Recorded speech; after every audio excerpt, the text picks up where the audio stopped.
अस्सलाम वालेकुम व्यूअर्स, मैं मुज़म्मिल अवान एक बार फिर आपकी खिदमत में हाजिर हूँ इस खबर के साथ कि वज़ीर आज़म इमरान खान साहब के खिलाफ इलेक्शन कमीशन ऑफ पाकिस्तान ने बाज़ाब्ता तौर पर कार्रवाई का फैसला कर लिया है। वज़ीर आज़म साहब के खिलाफ इलेक्शन कमीशन ऑफ पाकिस्तान ने कार्रवाई का फैसला कर लिया है। वो इसलिए क्योंकि वज़ीर आज़म इमरान खान साहब को वो बात जो बावर करवाई गई थी इलेक्शन कमीशन ऑफ पाकिस्तान की जानिब से कि वो किसी भी इंतखाबी सरगर्मी में हिस्सा नहीं ले सकते, वो कोई इलेक्शन कंपेन नहीं कर सकते, वो इस मुल्क के चीफ एग्जेक्टिव हैं और कोई भी वजीर मशीर, वफाकी वजीर, सूबाई वजीर मशीर, वजीर आज़म कोई भी इलेक्शन कंपेन के दौरान जो है वो कहीं भी तकरीब में शिरकत नहीं कर सकता। वजीर आज़म साहब ने इलेक्शन कमीशन ऑफ पाकिस्तान के इस फैसले की धज्जियां उड़ाते हुए, उनके कवानीन की धज्जियां उड़ाते हुए, उनके फैसले को मुस्तरद करते हुए ये बात कही कि जी मैं पेशावर जाऊंगा और वहां पर जो इमरान खान साहब ने जो प्रोजेक्ट्स का इफ्तिताह करना है, जो सरकारी तकरीबात में शिरकत करनी है, उससे एक जो तासुर जा रहा है। इलेक्शन कमीशन ऑफ पाकिस्तान ने अपना एक जो नोटिफिकेशन जारी किया था, वज़ीर आज़म इमरान खान साहब को मना किया गया था और कहा गया था कि वो पेशावर ना आए। उस नोटिफिकेशन में ये बात वाज़े तौर पर लिख दी गई थी कि वज़ीर आज़म इमरान खान साहब अगर किसी भी सरकारी तकरीब में, किसी भी इंतखाबी सरगर्मी में हिस्सा लेंगे तो उनके खिलाफ जो है वो बाज़ाब्ता तौर पर कार्रवाई का ऐलान किया जाएगा इलेक्शन कमीशन ऑफ पाकिस्तान की जानिब से। इलेक्शन कमीशन ऑफ पाकिस्तान जो कि एक आईनी इदारा है, जो अपनी रिस्पॉन्सिबिलिटीज़ को फुलफिल करते हुए वज़ीर आज़म साहब के खिलाफ कोई भी कार्रवाई कर सकता है। इलेक्शन कमीशन ऑफ पाकिस्तान को मैं आपको फिर बड़े जो है वो वोटोक अल्फाज में ये बात कर रहा हूँ कि इलेक्शन कमीशन ऑफ पाकिस्तान को अदालती इख्तियारात हासिल होते हैं। वो अदालती इख्तियारात की तर्ज पर भी कार्रवाई कर सकता है क्योंकि वो एक आईनी इदारा है और अगर उस आईनी इदारे के ऊपर कीचड़ उछाला जाएगा, अगर उस आईनी इदारे के ऊपर जो है वो एक फेसबुक के ऊपर, सोशल मीडिया के ऊपर, व्हाट्सएप के ऊपर, ट्विटर के ऊपर, हर जगह के ऊपर जब उसके खिलाफ जो है वो नफरत अंगेज मवाद इकट्ठा किया जाएगा, उसके खिलाफ जो है वो एक तशहीर चलाई जाएगी, तो इलेक्शन कमीशन ऑफ पाकिस्तान उसके ऊपर भी सख्ती से नोटिस लेगा। वज़ीर आज़म साहब को इलेक्शन कमीशन ऑफ पाकिस्तान ने इस बात से रोका था कि वो किसी भी सरकारी जो है वो जगह पर नहीं जा सकते, किसी भी इंतखाबी सरगर्मी का हिस्सा नहीं बन सकते, किसी भी इंतखाबी जो है वो कंपेन का हिस्सा नहीं बन सकते। उनका मनसब उनको इस बात की इजाज़त नहीं देता। वज़ीर आज़म साहब ने इलेक्शन कमीशन ऑफ पाकिस्तान के फैसले की धज्जियां उड़ाते हुए उसके फैसले को मुस्तरद कर दिया। अब करेगा इलेक्शन कमीशन ऑफ पाकिस्तान कार्रवाई और वो भी बाज़ाब्ता तौर पर। दूसरी बात कि एक नोटिफिकेशन जिसके मुताबिक वज़ीर आज़म साहब के ऊपर पाबंदी लगाई गई थी और कहा गया था कि जी वज़ीर आज़म साहब किसी तकरीब में शिरकत नहीं करेंगे। इसके बाद हुकूमती वुज़रा जो मीडिया में रोज़ खबरों की ज़ीनत बनते हैं, जो रोज़ इन होते हैं ताकि जी उनको एक पब्लिसिटी मिल सके, ताकि जी लोग उनको देख सकें, जबकि लोग उनको देखना भी पसंद नहीं करते। शहबाज गिल साहब आए और फिर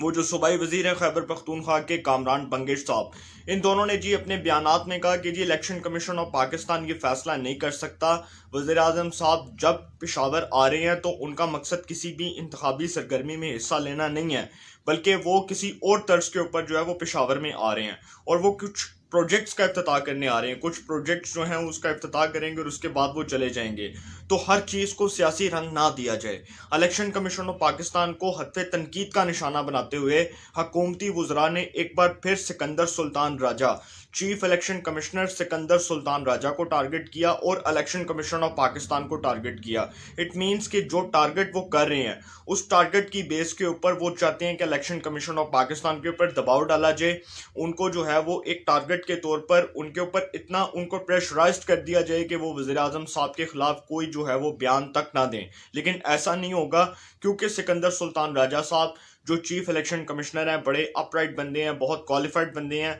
बहुत नफीस आदमी हैं। वो इस वक्त पूरे जो है वो कानून के मुताबिक कार्रवाई करने के जो है वो अमल को इस वक्त जारी रखे हुए हैं और वो कहते हैं कि कोई भी कानून की खिलाफ वर्जी करेगा और इलेक्शन कमीशन ऑफ पाकिस्तान के फैसले की धज्जियां उड़ाएगा तो कानून फिर हरकत में आएगा। दूसरी बात कि जी इलेक्शन कमीशन ऑफ पाकिस्तान ने ये जो वज़ीर आज़म साहब को हदायत दी थी, ये 8 दिसंबर को एक नोटिफिकेशन के जरिए हदायत फ्राहम की गई थी और मैं आगे जाकर आपको बताऊंगा कि इलेक्शन एक्ट के मुताबिक वज़ीर आज़म साहब जो हैं वो किस सेक्शन के मुताबिक, इलेक्शन एक्ट की किस सेक्शन के मुताबिक जो है वो वज़ीर आज़म साहब नाअहल हो सकते हैं। और यूसुफ रज़ा गिलानी, साबिक वज़ीर आज़म सैयद यूसुफ रज़ा गिलानी, जिनको अदालत ने एक सज़ा सुनाई थी, صرف 32 سیکنڈ کی، اور 32 سیکنڈ کی سزا کے بعد وہ 5 سال کے لیے ڈسکوالیفائی ہو گئے تھے، جب افتخار محمد چودھری، اس وقت کے chief justice of Pakistan justice Iftikhar Muhammad Chaudhry کی بڑی عدالت میں یہ فیصلہ سنایا گیا کہ یوسف رضا گیلانی نے توہین عدالت کی ہے، تو 32 سیکنڈ کی سزا نے ان کو 5 سال کے لیے نااہل کر دیا تھا۔ اب ایک بار پھر جو ہے وہ بڑی بہت امپورٹنٹ بات بتانے جا رہا ہوں۔ وزیر اعظم صاحب خیبر پختونخوا جائیں گے، اور خیبر پختونخوا جانے کے بعد جی الیکشن کمیشن آف پاکستان حرکت میں آ جائے گا۔ الیکشن کمیشن آف پاکستان پہلے ہی کہہ چکا ہے، اپنے نوٹیفیکیشن میں انہوں نے یہ ساری چیزیں جو ہیں اس کو واضح کر دیا، اور جو میں آپ کو بہت امپورٹنٹ بات بتانے جا رہا ہوں، الیکشن کمیشن آف پاکستان نے اپنے نوٹیفیکیشن میں لکھا ہے، انگلش میں جو انہوں نے اپنا نوٹیفیکیشن جاری کیا اس میں لکھا ہے کہ legal proceeding under section 233 and 234 of the election act 2017 shall be indicated against you۔ اس کا مطلب کہ جو الیکشن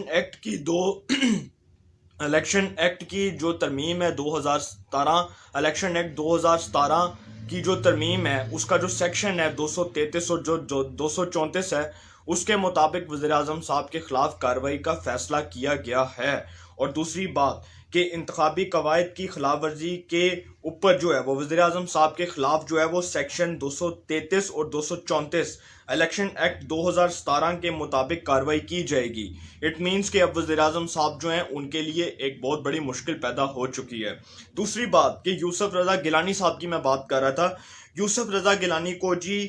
جو ہے وہ ان کو تاب برخاست جو ہے عدالتی سزا سنائی گئی تھی۔ یوسف رضا گیلانی صاحب کو تاب برخاست عدالتی سزا سنائی گئی تھی جب انہوں نے وہ سوئس حکام کو خط لکھنے سے انکار کر دیا تھا، تو اس وقت بڑی عدالت کے اندر اس وقت کے chief justice of Pakistan justice Iftikhar Muhammad Chaudhry صاحب نے یوسف رضا گیلانی صاحب کو صرف 32 سیکنڈ کی سزا سنائی، اور اس لارجر بینچ نے، سپریم کورٹ آف پاکستان کے اس لارجر بینچ نے وزیر اعظم صاحب کو 5 سال کے لیے ڈسکوالیفائی قرار دے دیا۔ اب وزیر اعظم صاحب کو election commission of Pakistan 32 second کی سزا سناتا ہے، یا ان کو 33 سیکنڈ کی سزا سناتا ہے، یا ان کو 1 سیکنڈ کی سزا سناتا ہے، اس سے وزیر اعظم صاحب جو ہیں ان کا کوڈ آف کنڈکٹ متاثر ہوگا، اس سے وزیر اعظم صاحب جو ہے وہ تاب برخاست عدالتی فیصلے کے مطابق نااہل ہو جائیں گے، کیونکہ عدالتی اختیارات ہیں الیکشن کمیشن آف پاکستان کو، اور وزیر اعظم صاحب کو اگر سزا ہوتی ہے جو کہ مائٹ بی ایکسپیکٹڈ ہو سکتی ہے، اور الیکشن کمیشن آف پاکستان اگر سیکشن 233-34 کے مطابق الیکشن ایکٹ 2017 کے قانون کو اپلیکیبل کر دیتا ہے، تو وزیر اعظم صاحب جو ہیں وہ 5 سال کے لیے نااہل ہو جائیں گے، اور تاب برخاست یوسف رضا گیلانی کی طرز پر ہی وہ سزا سنائی جائے گی۔ تو انشاءاللہ اس حوالے سے جو بھی اپڈیٹس ہوں گی آپ کو انفارمیشن ملے گی، انشاءاللہ پھر ملاقات ہوگی۔ اپنا بہت خیال رکھیے گا، اللہ تعالیٰ سب کو خوش رکھے۔